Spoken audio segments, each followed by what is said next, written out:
Well, here's this guy here. And they're just still spraying the chemtrails everywhere. And the fire's, you know, pretty much completely out. And they still have a bunch of roads blocked off here in Fallbrook. Over here on Olive Hill in Burma, they're not letting people in or out. My wife just talked to some friends and we'll meet you. She said we'll meet you at the blockade. What are they going to do? Where the cops sitting there and I'll bring you some stuff and hand it to you and you can have it. But it's ridiculous. They're not letting people out of their neighborhood over there. I mean, that's just, what is this? The Gestapo state. It's pure insanity. They're absolutely conditioning people to accept, you know, tyranny. That's really what it comes down to. And even these cops that are doing this, you know, they took an oath to uphold the Constitution. And this is out and out just talk about, you know, your freedoms being taken away from you. You can't even leave your neighborhood when there's absolutely no threat. There's no fire burning down there anymore. It's like I say, it's totally out because I'm sure there's still smoldering in embers down there. But it's out unless they kick it back up again. And the Santa Ana condition, it started on Monday. Santa Ana's normal Santa Ana's. There probably hasn't been normal Santa Ana conditions in years and years here in Southern California.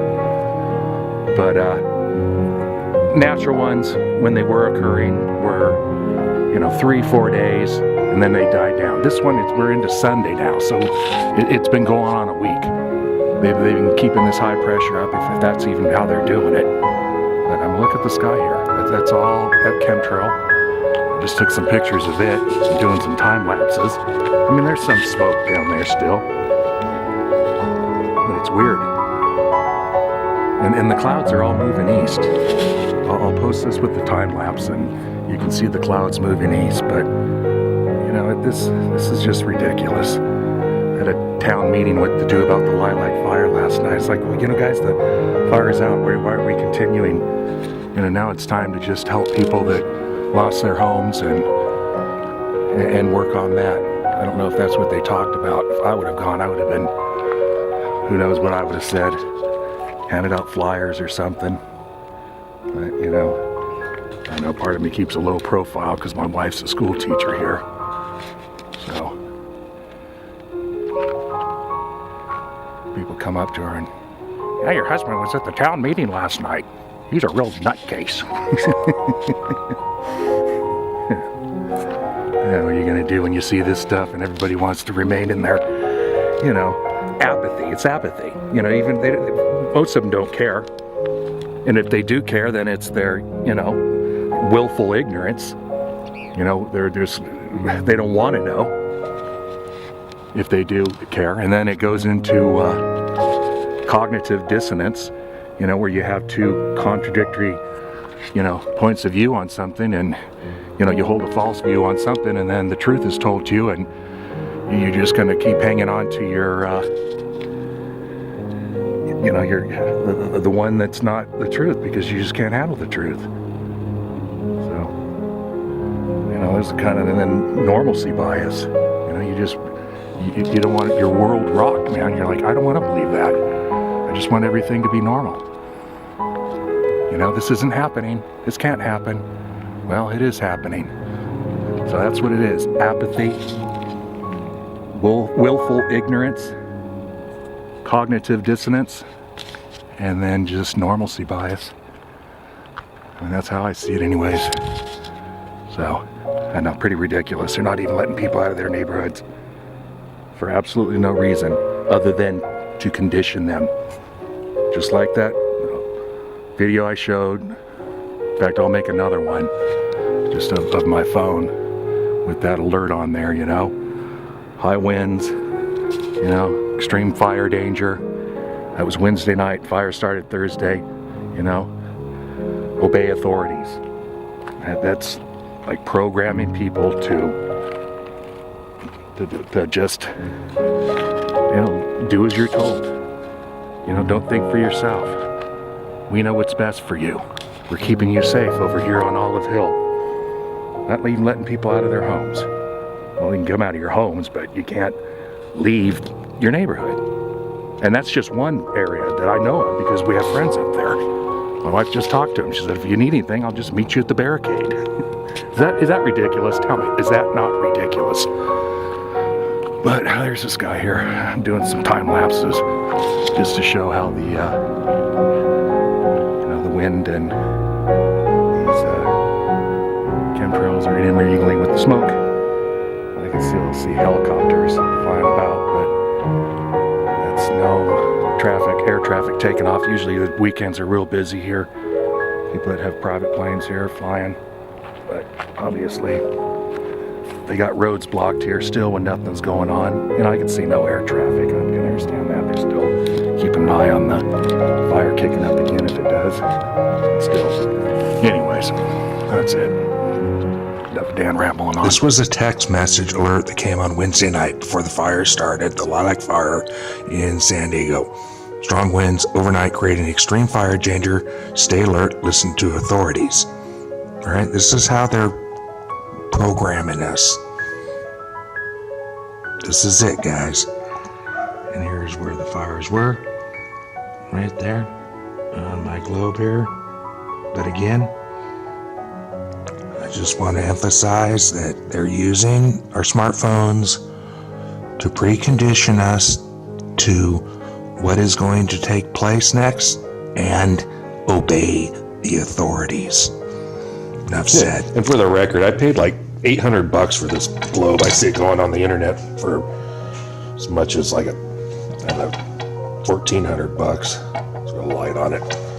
But I once bought into that. Once thought it was the truth, but now I just look at that thing and I just go, how ludicrous is that to believe that's the shape of this place we live?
That's that one I saw dumping at the trailer park. Kind of a weird looking thing.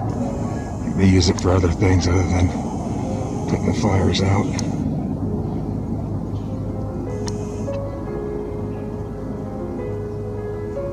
Looks like it's heading home for the evening. But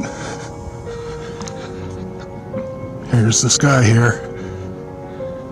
Looks like almost like there is some kind of storm front of some kind trying to come through. I don't know how. Yeah, he might be circling around, see which way he goes. Yeah, there he goes. Heading back towards the fires.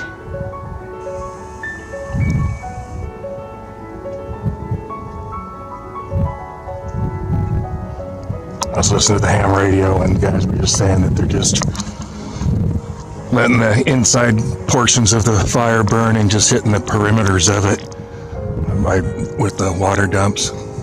So, and I don't see any smoke coming from over there. But like I was saying earlier, I guess it could. And I was going back the other way.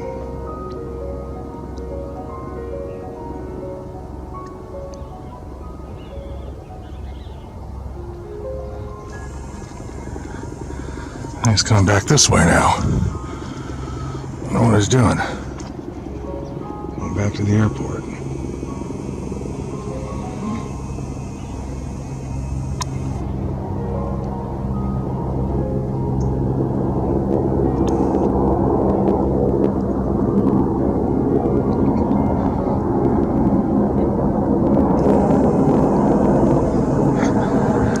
Cut fire.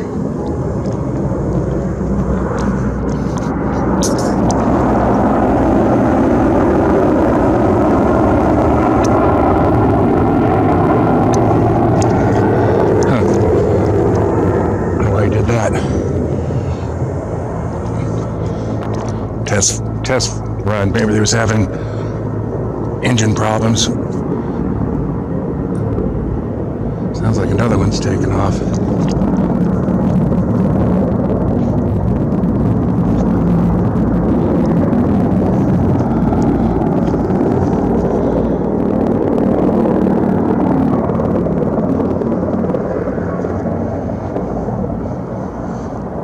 Oh, the chemtrail going through up there. They've just been doing that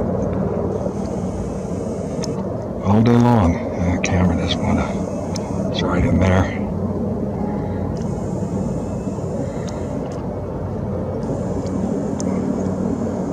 Mixing it with all this other, whatever system this is trying to blow in here. Pretty weird looking. Mixture of smoke and somewhat.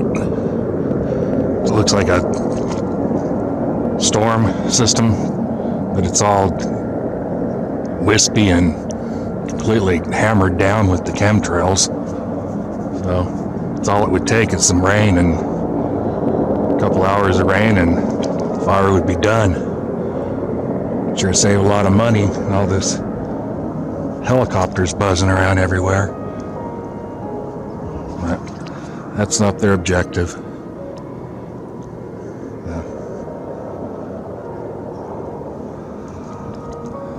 That's it. I'll add this to my long video. That'll probably be it for today. I'm tired of looking at this stuff. Still see helicopters down there flying around.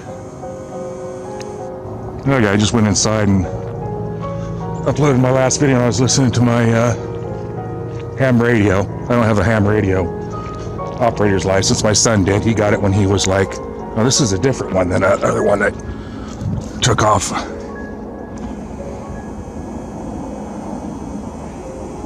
Big weird looking one.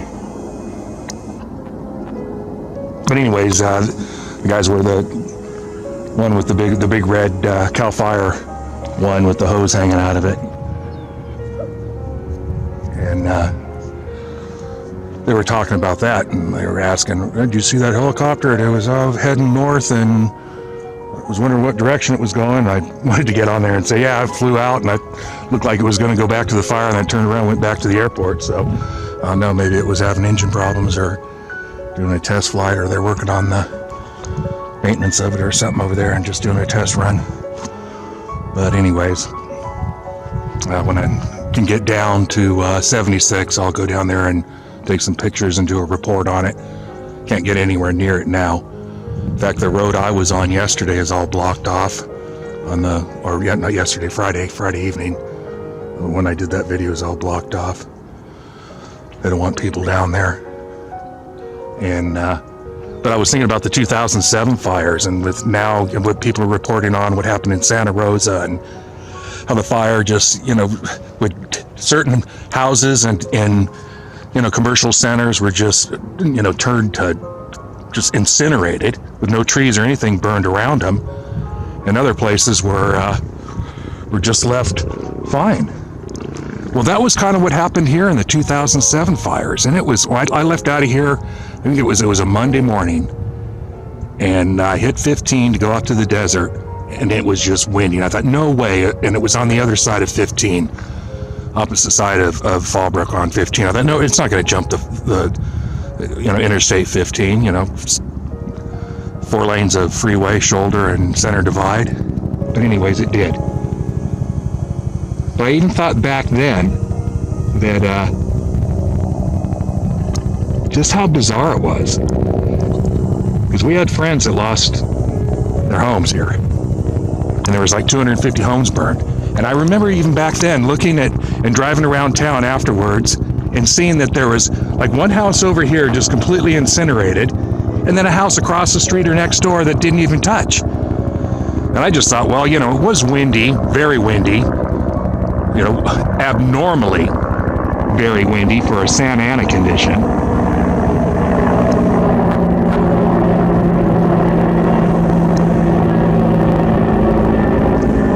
And he's heading back to Fallbrook Airport. It's right across the street from my house, across the highway. I don't mind it. It's kind of noisy sometimes, but it doesn't bother me. But anyways, I remember looking and just thinking, this was bizarre, but it was windy, and I just thought, well, embers were burning around just like they're saying and telling us, why certain areas are totally burned and one house is burned and one isn't. Well, that house just, big ol' ember landed on its roof, and that one got cooked, and guess what? The one 50 yards down the road didn't even touch it. So I kind of wish I would have known then, back in 2007, but who did? I mean, I don't think even Judy Wood had her book out yet about the towers, and I don't think that was the same technology. Different frequencies.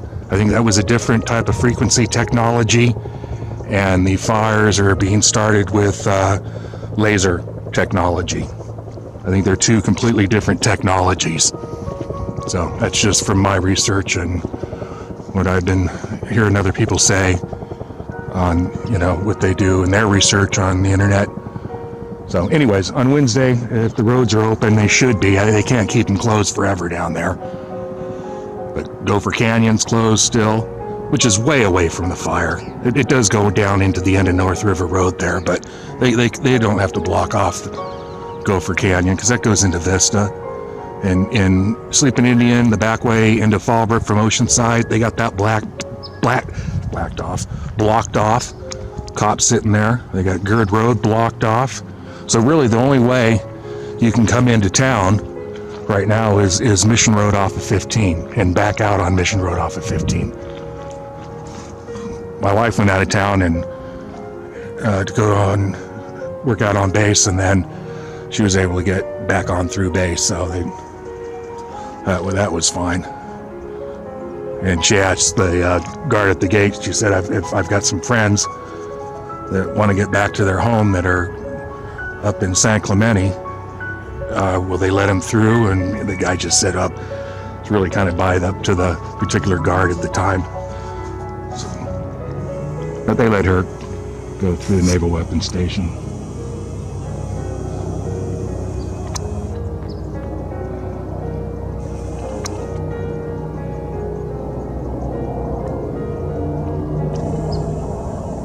Lots of helicopters, man. I've seen that one before.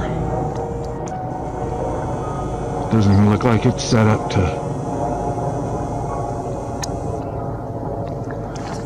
drop water. Anyways, video's getting too long. But again, I'll try to get over on 76, and just curious to see how that fire spread and why San Luis Rey Downs got hit so bad. Now that I know what I know, I'll be able to have a little better insight into, not that I'm any kind of an expert on how fires burn, but like I say, that 2007 fire, I just thought it was odd. Even back then, I just thought, this is weird. This is weird how certain houses were burned and certain houses weren't. So even back then, I was kind of tripping out on it. And that was when I knew something, but I didn't know they were using laser technology and zapping the houses. And we still don't really know what they're doing, but they're definitely doing it. Definitely. So, as usual, I'm rapping. I wasn't going to do another video, and then I went in to upload that last video I just took, and guy came on the ham radio that we'd been patrolling around Fallbrook, and still a lot of places that are closed off they're not letting people into.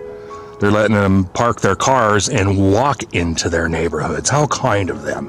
Is that not ridiculous? So now they're going to walk into their communities or their neighborhoods without their vehicle to get out in case a fire happens. He said he talked to a couple of firemen that were picking up some groceries at Albertson's grocery store here, and he talked to him for a bit, and he said the fireman told him, well, my wife, they live in town, this particular fireman does, and he told his wife, make sure they're at home, they haven't evacuated, that make sure the car full of gas, pointed downhill, and it's not time to unpack the car with the necessities.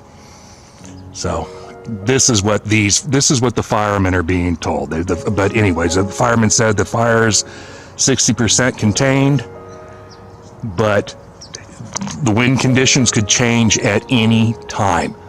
So this is what they're being fed. This is how they're being controlled. This is how the people above them and what they're being told above them and what they're being told. So this is how it works, guys. CAL FIRE they get their money from the federal government. The federal government gets their money from who, the International Monetary Fund. Look at that chemtrail going through right there. Every time I come out here, there's one flying through. There's two of them. There's three of them up there right now. You can't see them, but they're spraying the black stuff. So, chemtrail jet right there. But anyways, that's how even the firemen, the police, and everybody is being controlled and manipulated from the top down. They're all being brainwashed, quite frankly. Because this Santa Ana should have long been over. To say that, with this, obviously, from what I'm recording here and what I recorded yesterday and the day before about the conditions, obviously there's some kind of storm front trying to move in, which is just would completely eliminate a good 2-hour dump of rain, and this fire would be done. Everybody could go home, but that's not what they want. This is just, I don't know how to emphasize what's going on. Lots of jets up there. Lots of jets spraying the chemtrails, and look at the natural clouds here. They're being completely knocked down by the chemtrails, and the fire is not producing any smoke at this point. Like the guy on the ham radio was saying, there's hot spots over there. They're hitting the perimeters, the outside perimeters of where the fire's burning, knocking that down and letting the inside burn. It's a riverbed. I don't know. The whole thing is just weird. I won't be able to do a good report on it until I get over there and kind of really check things out, and from what I know and research I've done on this for years now. Like, look at this up there. See those streaks up there? Anyways, the chemtrails coming through, and they're the black, dark chemtrails. So anyways, I thought I needed to do one more report. I know my video is going to get kind of long. It's going to take me a while to export it and then upload it to YouTube. So this better be the last one for tonight. But I just wanted to add that of what they're saying about the fire and what the fireman himself was even saying and how they got him thinking the wind could change at any time, which it could. I mean, you don't know what they're going to do. They could just in the middle of the night start zapping houses, lasering houses. And a jet going through up there. I need to send this camera in. I bought it in February, so it's got a year warranty on it. So it's still under warranty. Doesn't focus in. Zoom doesn't work good on it. I mean, I've used the heck out of it, but still a year. It should last longer than that. So, all right. That's it. I promise.